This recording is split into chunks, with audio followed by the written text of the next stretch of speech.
yung score ng kalaban. Medyo napamura nga po ako. Seryoso? Di kita maisip na nagmumura. Parang di mo maisip. O tapos? Parang sabi ko na lang, focus na lang ako sa sarili ko. Yung pinakasimple lang po yung iniisip ko, kung saan yung pinaka-importanteng punto, doon po ako. Okay. Kasi parang, syempre, pag pinapanood mo, iisipin mo, pukpukan yan all throughout, 100% yan all throughout. So ikaw, kalkulado pa rin lahat ng yun. Yes po, yes po. Tapos yung pinaka-last flip na ginawa mo, yung nag-trending na landing mo. Nung nag-landing ka at nakita mong stable yung landing mo, first thing na naisip mo, ano? Right finish!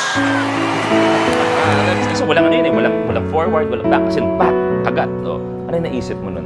Nagawa ko po, parang yan. Nagulat na lang din po ako pagka landing ko, sobrang straight po ako.